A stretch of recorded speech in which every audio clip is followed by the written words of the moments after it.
बहुत समय पहले की बात है। रामपुर नगर में सेठ धनियालाल अपनी पत्नी शारदा के साथ रहते थे। सेठ जी के धन दौलत की कोई कमी नहीं थी। सेठानी और सेठ जी का जीवन सुखपूर्वक बीत रहा था। लेकिन उन्हें एक बहुत बड़ा दुख था कि उनके कोई संतान नहीं थी, जिस बात से वो दोनों बहुत दुखी रहते थे। अरे शारदा, कहाँ हो? खाना खा लिया क्या? खाना? वो तो मैंने बनाया ही नहीं। शारदा, अब ऐसे दुख कब तक मनाती रहोगी? अब तो हमें ये मान लेना होगा कि भगवान ने हमारी किस्मत में संतान का सुख लिखा ही नहीं है। अब जीवन में जो भी दिन बाकी हैं, उन्हें ऐसे दुख मना के तो नहीं बिता सकते ना। मैं क्या करूं? जब भी घर के बाहर जाती हूं तो बच्चों को खेलता देख मुझसे अपना निसंतान होना सहन नहीं होता। घर में हर पल कभी मुझे बच्चों के रोने की आवाज आती है तो कभी हंसने की। शारदा, ऐसे तो तुम बीमार हो जाओगी। चलो उठो, खाना खा लो। चलो रसोई घर में चलते हैं। दिन पर दिन सेठ जी और सेठानी का दुख बढ़ता गया और धीरे धीरे उनकी सारी धन संपत्ति समाप्त हो गई। क्या बात है, आज आप खेतों पर नहीं जा रहे? क्या करूँगा खेतों पर जाकर, जब इसको कोई संभालने वाला, कोई वारिस ही नहीं है तो। समय के साथ सेठ जी के खेत भी बिक गए और उनके घर में खाने पीने को भी कुछ नहीं रहा। शारदा, हमें अपनी भूख मिटाने के लिए कुछ कमाई तो करनी ही होगी। अब इस गांव में तो मैं किसी से कुछ मांग ही नहीं सकता। कल सुबह शहर जाकर काम की कोई व्यवस्था करूंगा। जैसा आपको ठीक लगे वैसा ही कीजिए। अगले दिन सेठ जी शहर को चले जाते हैं। अब सेठानी घर में अकेले बच्चे के सुख को तरसती रहती थी। एक दिन वो घर से बाहर जाती है तो गांव के पास के मैदान में सारे बच्चों को खेलते हुए देख शारदा को बहुत खुशी मिलती है। अब वो रोजाना गांव के पास के मैदान में पीपल के पेड़ के नीचे जाके बैठ जाती है और छोटे छोटे बच्चों को देख के अपना दिल बहलाती रहती है। एक दिन शारदा मैदान में पहुंची तो देखती है कि वहां कोई भी बच्चा नहीं है। अरे, आज मैदान में एक भी बच्चा नहीं है। कहाँ गए सभी बच्चे? हे भगवान, आपसे मेरी ये एक खुशी भी नहीं देखी गई। वो वहां बैठ के रोने लगती है। देखते ही देखते आधा दिन बीत जाता है और कोई भी बच्चा वहां नहीं आता। तो सेठानी मैदान की मिट्टी से एक बच्चे का पुतला बनाती है और उसे अपने साथ अपने घर ले आती है। आज से तुम्हारा नाम शामू होगा। मैं अभी मेरे शामू के लिए कुछ खाने को बनाती हूँ। अब सेठानी उस मिट्टी के पुतले को अपने बच्चे की तरह रखने लगी।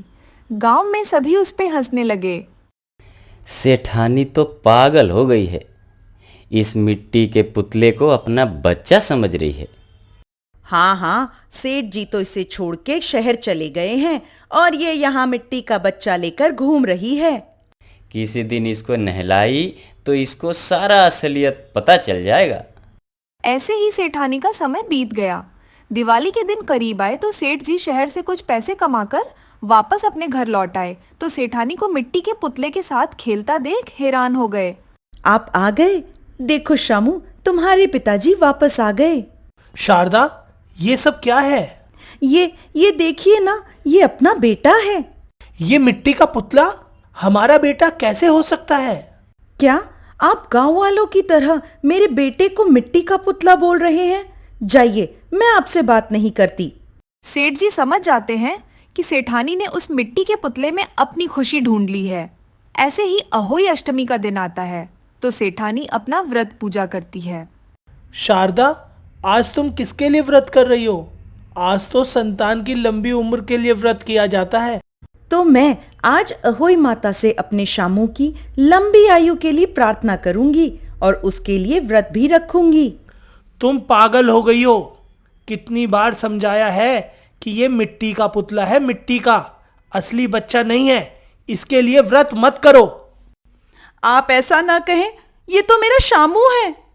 ये क्या शामू शामू लगा रखा है? ये मिट्टी का पुतला है, मिट्टी का। अभी इसे पानी में डालूंगा ना तो पूरा घुल जाएगा। सारी असलियत सामने आ जाएगी तुम्हारे। आप बार बार मेरे शामू को मिट्टी का पुतला ना कहें, मुझे बहुत दुख होता है। अब तो अहोई माता ही आपको मेरे शामू की असलियत दिखाएगी। अब जब तक अहोई माता सबको मेरे शामू का यकीन नहीं दिलाती, तब तक मैं अन्न जल की एक बूंद भी ग्रहण नहीं करूंगी। अहोई माता को मेरे बच्चे की असलियत सभी को दिखानी होगी। ऐसा कह के शारदा अहोई माता के आगे हाथ जोड़कर बैठ जाती है और प्रार्थना करती रहती है। शारदा अपना निर्जला उपवास भी नहीं तोड़ती। सेठ जी के लाख समझाने पर भी वो नहीं मानती। समय के साथ दीपावली का दिन भी आ जाता है। शारदा, तुम्हारी तबीयत कितनी खराब हो रही है, कुछ खा लो। हट छोड़ दो शारदा, हट छोड़ दो। नहीं, जब तक अहोई माता अपनी कृपा नहीं करती तब तक मैं कुछ भी नहीं खाऊंगी। लो शारदा, मैंने मान लिया ये मिट्टी का पुतला हमारा बेटा शामू है, अब तो कुछ खा लो। नहीं, ऐसे नहीं। अहोई माता को मेरे शामू की असलियत पूरे गांव को बतानी होगी, तब तक मैं अपना व्रत नहीं खोलूंगी। असलियत? तुम्हारे शामू की असलियत? चलो मैं दिखाता हूं तुम्हारे शामू की क्या असलियत है। ऐसा कह के सेठ जी गुस्से में आकर उस मिट्टी के पुतले को पानी से भरे बर्तन में डुबा देते हैं। ये लो शारदा, देख लो तुम्हारे शामू की असलियत। ये मिट्टी था, मिट्टी, और देखो कैसे पानी में घुल गया। तभी अचानक बच्चे के रोने की आवाज आती है। सेठानी दौड़ती हुई जाती है और बच्चे को गोद में उठा लेती है और सेठ जी आश्चर्य से देखते रह जाते हैं। अहोई माता की कृपा से सेठानी का विश्वास जीत जाता है और उसका श्यामू मिट्टी के पुतले से एक जीता जागता बच्चा बन जाता है। काफी समय पहले की बात है। मथुरा बरसाने में एक गुलाब खान नाम का व्यक्ति रहता था। गुलाब खान सारंगी बहुत अच्छी बजाता था। उसे श्री जी के मंदिर में सारंगी बजाने की सेवा मिली थी। मंदिर में सारंगी बजाने के बाद गुलाब खान को जो भी पैसे मिलते वो उसी से अपना गुजारा चलाता था। गुलाब खान की एक बेटी भी थी जिसका नाम गुलाब खान ने श्री जी के नाम पर राधा रखा था। राधा के अलावा गुलाब खान की इस दुनिया में कोई नहीं था। गुलाब खान अपनी बेटी राधा से बहुत प्यार करता था। राधा बहुत सुंदर और अच्छे स्वभाव की लड़की थी। सभी बरसाने के लोग राधा को बहुत मानते थे। अरे गुलाब भाई, कहाँ से आ रहे हो? मंदिर में कीर्तन चल रहा था, वहीं से आ रहा हूँ। अब घर जा रहा हूँ। देखता हूँ राधा बिटिया ने कुछ भोजन बनाया होगा तो भोजन करके आराम करूँगा। अच्छा, वैसे हमारी राधा बिटिया बड़ी हो गई है, आप उसका विवाह क्यों नहीं करा देते? भाई, शादी विवाह का तो मैंने अभी तक सोचा नहीं है। अब देखते हैं जैसी श्री जी की इच्छा। अभी तो इतना पैसा भी नहीं है मेरे पास जो मैं विवाह करा सकूं। भैया, सोचना पड़ता है। बेटियों का विवाह करना पिता की जिम्मेदारी होती है। बाकी आप पैसों की चिंता क्यों करते हैं? हमारी राधा बिटिया पूरे गांव की बेटी है, उसका विवाह पूरा गांव कराएगा। ये तो आप सभी का बड़प्पन है। बाकी इस बारे में मैं एक बार राधा से भी बात कर लेता हूँ। गुलाब खान वहाँ से घर आ जाता है।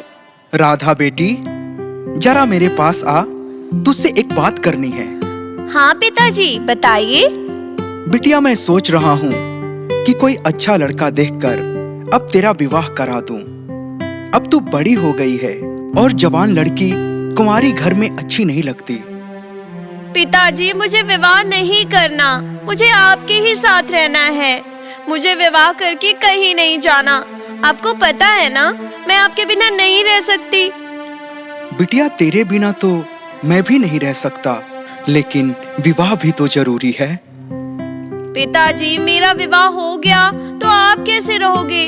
आपका ख्याल कौन रखेगा? बेटी, मेरी चिंता मत कर। ये सारा गांव मेरा परिवार है, ये सभी मेरा ख्याल रख लेंगे। बस मैं तेरा विवाह करा दूं तो मेरा फर्ज पूरा हो जाएगा। राधा विवाह के लिए मान जाती है। कुछ दिनों में ही राधा के लिए एक अच्छा लड़का चुन के उसके संग राधा का विवाह करा दिया जाता है। राधा के विवाह में सारा बरसाना अपना सहयोग देता है, जिससे राधा का विवाह बड़े धूमधाम से होता है। राधा अपने ससुराल चली गई थी। राधा के ससुराल जाने के बाद गुलाब खान उदास सा रहने लगा था। एक दिन वो उदास मन लिए कहीं जा रहा था। तभी रास्ते में उसे किसी ने टोका। अरे गुलाब भाई, आजकल बड़े उदास उदास से लगते हो, क्या हुआ? क्या बताऊं भाई, मेरा राधा के अलावा इस दुनिया में कोई नहीं था। जब से राधा गई है मन ही नहीं लगता। घर में जाता हूँ तो घर काटने को दौड़ता है।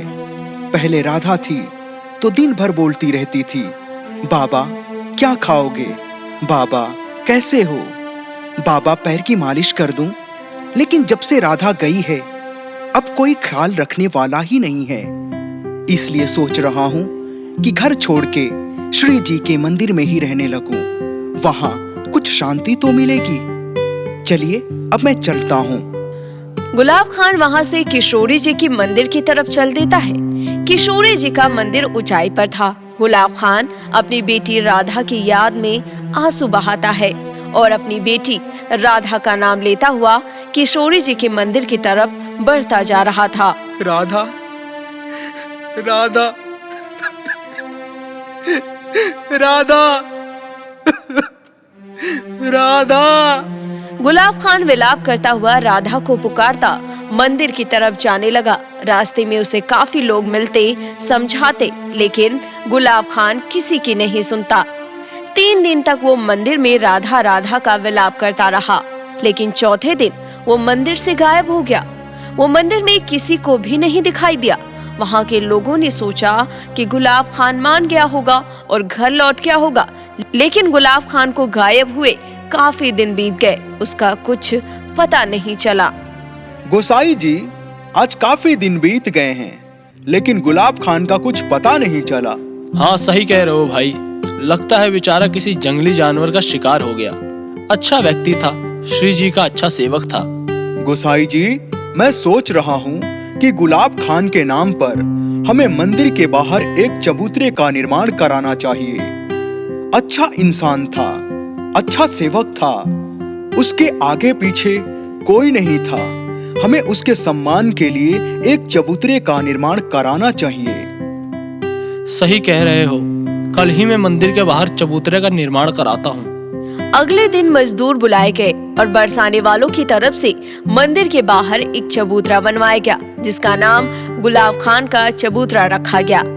अब सबने मान लिया था कि गुलाब खान नहीं रहा। एक दिन गोसाई जी मंदिर से बाहर जा रहे थे, तभी उन्हें गुलाब खान के गाने की आवाज आई। ये सुन गोसाई जी घबरा गए, क्योंकि उनकी नजर में तो गुलाब खान मर चुका था। फिर ये आवाज कैसी आ रही है? कौन है यहाँ? गोसाई जी, ये मैं हूँ, आपका गुलाब खान। गुलाब खान, तुम जिंदा हो? तुम इतने सालों तक कहाँ थे? गोसाई जी, मैं तो यहीं था, यहीं श्री जी की सेवा में था।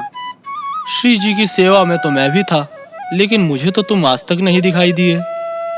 अपने आप को साबित करने के लिए गुलाब खान अपने हाथ में लिए पान को गोसाई जी को दिखाता है। पान देख गोसाई जी दंग रह जाते हैं। अरे, ये पान तो मैंने ही अभी श्री जी को चढ़ाया था, ये तुम्हारे पास कैसे आया? हाँ, अभी अभी श्री जी ने मेरी सारंगी की धुन से खुश होकर मुझे ये पान दिया है और उन्होंने मुझे अपने निकुंज में सेवा करने का मौका दिया है।